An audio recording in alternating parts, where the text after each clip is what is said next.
नमस्कार विद्यार्थी मित्रहो, आपल्या BA तृतीय वर्षाच्या इतिहास विषयाच्या पेपर क्रमांक 12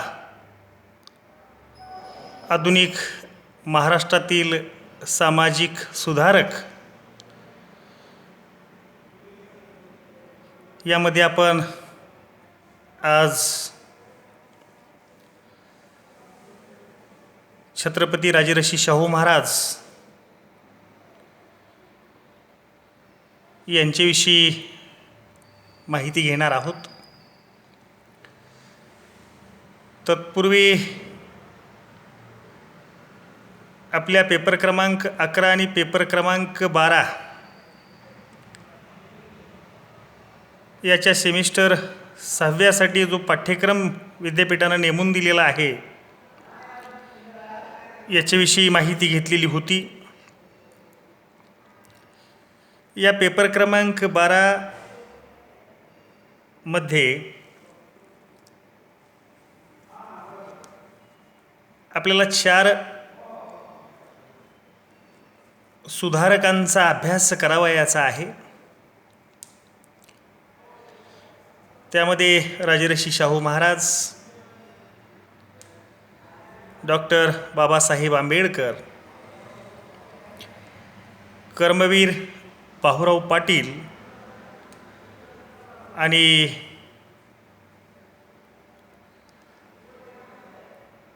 बाबा आमटे.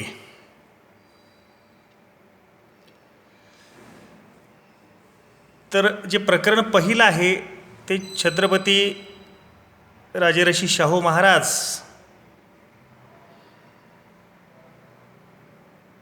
यांच्या कार्याचा आढावा घेणार आहे.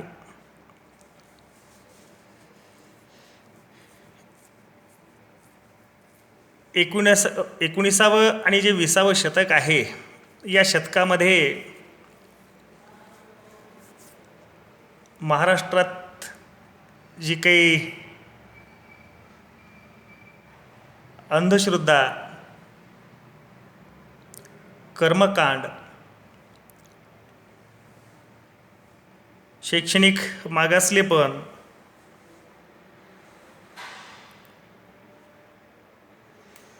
समाजातील विरोधाभास या सर्व बाबींवर या सुधारकांनी प्रकाश टाकलेला आहे आणि याच्यावर मार्ग काढण्याचं, तोडगा काढण्याचं काम या 4ही सत्पुरुषांनी केलेलं आहे. तर आज आपण जो घटक पहिला आहे, प्रकरण पहिलं, शाहू महाराज यांच्याविषयी माहिती घेणार आहोत.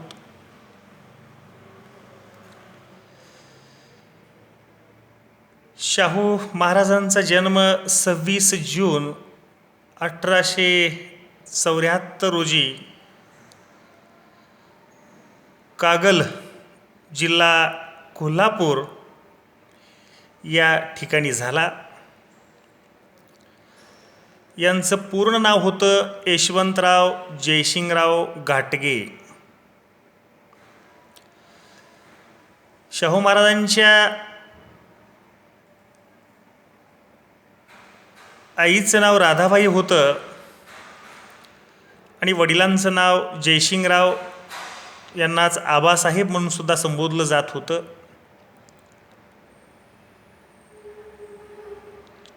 छत्रपती शाहू महाराजांचे जे गुरु होते त्यामध्ये कृष्ण भिकाजी गोखले, हरिपंत गोखले आणि फिट झिरॉल. शाहू महाराजांना जी सामाजिक कार्याची प्रेरणा मिळाली होती ती महात्मा फुले, गोपाळ गणेश आगरकर, स्वामी दयानंद सरस्वती यांच्यापासून.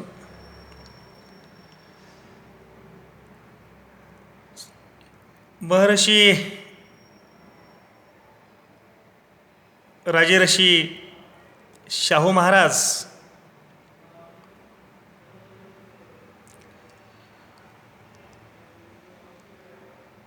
यांची जी ओळख आहे इतिहासानं घेतलेली,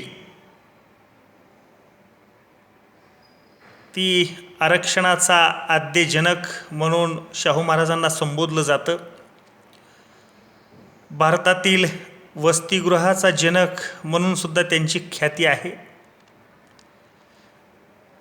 प्रसिद्ध लेखक इतिहासकार यशवंतराव मोहिले असं म्हणाले की महाराष्ट्राचा गौतम बुद्ध म्हणजे राजर्षी शाहू महाराज.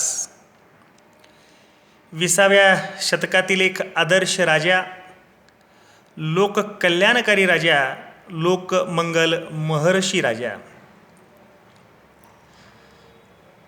17 मार्च 1884 दत्तक विधान.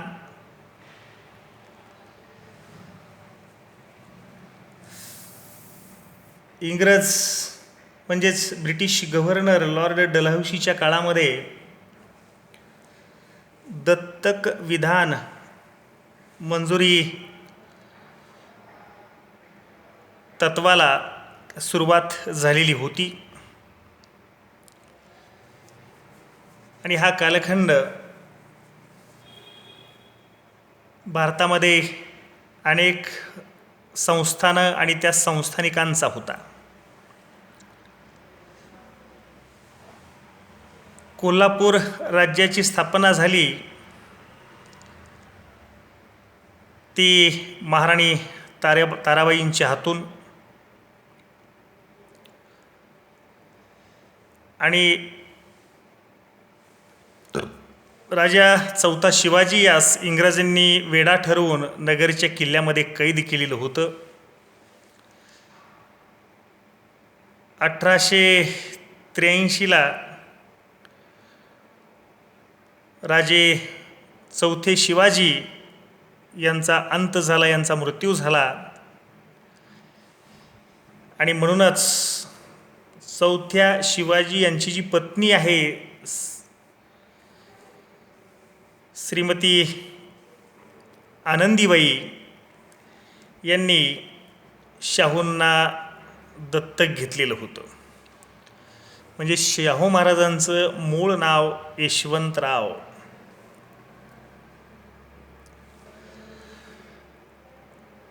(1885 ते 89) या कालखंडामध्ये राजर्षी शाहू महाराजांचं प्राथमिक शिक्षण राजकोट या ठिकाणी झालं. आणि याच ठिकाणी त्यांचा प्रिन्सिपल मॅकनॉटन यांच्याशी सहवास वाढला, लाभला. आणि याच ठिकाणी शाहू महाराजांनी दत्तोबा शिंदे आणि पांडू भोसले यांच्याकडून मल्लविद्येचे धडे घेतले. मल्लविद्या म्हणजे पहिलवानकी. याची त्यांनी विद्या अर्जन केली, धारण केली.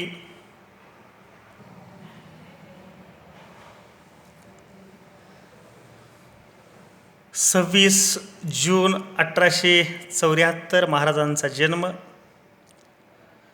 17 मार्च 1884 त्यांना आनंदीबाईंनी दत्तक घेतलं. 2 एप्रिल 1894 शाहू महाराजांचा राज्याभिषेक झाला. 1 एप्रिल 1891 रोजी बडोद्याचे कुणाजीराव खानविलकर यांची कन्या लक्ष्मीबाई यांच्यासोबत शाहू महाराजांचा विवाह झाला. आणि 2 एप्रिल 1894 वयाच्या 20व्या वर्षी राज्यकारभाराची सूत्रे शाहू महाराजांच्या हाती आली. शाहू महाराजांनी कोल्हापूर संस्थानामध्ये अब्राह्मणांना नोकऱ्या दिल्या. वेठ बिगारीची पद्धत बंद केली. 1976 भारतीय संसदेनं हा कायदा लागू केलेला आहे वेठबिगारीचा. 1895 महाराजांनी मोतीबाग तालमीची स्थापना केली. शाहूपुरी गुळाची बाजारपेठ स्थापन केली. 1896ला सर्व जाती धर्मासाठी एकच वसतिगृहाची स्थापना महाराजांनी केली. 1899 ते 1901 या कालखंडामध्ये वेदोक्त प्रकरण घडलं आणि या प्रकरणानं शाहूंच्या आयुष्याला कलाटणी दिली.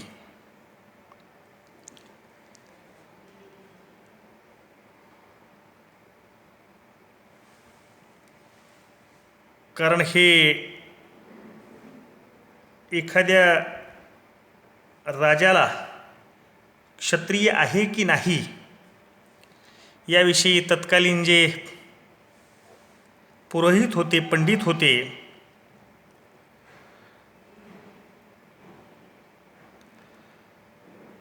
यांनी विरोध केलेला होता. कारण शाहू हे दत्तक पुत्र होते. त्यामुळं शाहूंच्या राजेपदाला, छत्रपती पदाला हे आव्हान होतं. महाराजावर लोकमान्य टिळक, जगद्गुरू शंकराचार्य यांनी सुद्धा टीका केलेली होती. शाहू महाराजांनी 1901 मध्ये गोवध बंदी कायदा आणला. मराठा विद्यार्थ्यांसाठी असलेल्या व्हिक्टोरिया वसतिगृहात अस्पृश्य व मुस्लिम विद्यार्थ्यांची सोय केली. त्याच कालखंडात म्हणजेच 1901ला आप्पासाहेब राजोपाध्याय यांचं जे वतन त्यांना दिलेलं होतं ते वतनसुद्धा महाराजांनी काढून घेतलं. 16 एप्रिल 1902ला वेदोक्त समितीनं शाहू महाराजांची बाजू घेतली आणि महत्त्वपूर्ण 26 जुलै 1902 मागासवर्गीयांना शासकीय नोकरीत 50% आरक्षण म्हणजेच राखीव जागा सुद्धा राजर्षी शाहू महाराजांनी सुरू केल्या. आणि याच 26 जुलै 1902च्या 100 वर्ष म्हणजे शतक पूर्ण झाल्यावर म्हणजेच 26 जुलै 2002 रोजी या 50% मागासवर्गीयांच्या आरक्षणाला शतक पूर्ण झालं, 100 वर्षे पूर्ण झाली. त्याच्याबद्दल एक समारंभ आयोजित करण्यात आलेला होता कोल्हापूर या ठिकाणी. आणि त्या समारंभाला बहुजन समाज पार्टीच्या अध्यक्ष तथा तत्कालीन मुख्यमंत्री उत्तर प्रदेशच्या मायावती हजर राहिलेल्या होत्या. 14 मे 1902 दिल्ली येथील 7व्या किंग एडवर्डच्या ध्वजारोहणास महाराज हजर होते. 1902 केम्ब्रिजच्या विद्यापीठानं शाहू महाराजांना LLD हा किताब बहाल केलेला होता.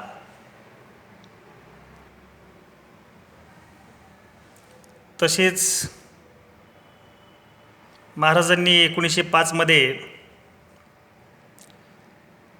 शंकराचार्याचं पीठ सुद्धा रद्द केलेलं होतं आणि त्याला विरोध म्हणून या पीठाला महाराजांनी छात्र जगद्गुरू हे नवं पीठ निर्माण केलेलं होतं. आणि त्या पीठावर अध्यक्ष म्हणून सदाशिवराव बैनानीकर या मराठा व्यक्तींची निवड केलेली होती. याच्या अध्यक्षपदासाठी शाहूंनी प्रथम महर्षी विठ्ठल रामजी शिंदे यांना निमंत्रित केलं होतं. इसवी सन 1906 छत्रपती शाहू स्पिनिंग जिनिंग मिलची स्थापना झाली आणि ही जी काही शाहू स्पिनिंग आणि जिनिंग मिल आहे ही महाराष्ट्र शासनानं 2003मध्ये बंद केली. किंग एडवर्ड मोमेडियल एज्युकेशन सोसायटीची स्थापना, कोल्हापूर संस्थानामध्ये रात्रशाळा सुरू करण्यात आल्या. इसवी सन 1907ला अस्पृश्यांसाठी मिस क्लार्क वसतिगृहाची स्थापना करण्यात आली. मुलींसाठी रात्रशाळा सुरू केली. सहकारी तत्वावर छत्रपती शाहू कापड मिलची स्थापना करण्यात आली. याचा उद्देश काय होता तर तंबाखूच्या व्यापारास उत्तेजन देण्यासाठी येथेच जयसिंगपूर वसाहत स्थापन केली. भोगावती नदीवर बंधारा यांनी बांधला आणि याला लक्ष्मीबाई तलाव हे नाव दिलं. आणि या तलावाच्या बाजूलाच इसवी सन 1908ला राधानगरी गावाची निर्मिती शाहू महाराजांनी केली. 11 जानेवारी 1911ला सत्यशोधक समाजाची शाखा महाराजांनी स्थापन केली आणि त्याचं अध्यक्षपद भास्करराव जाधव यांच्याकडे दिलं. 30 नोव्हेंबर 1911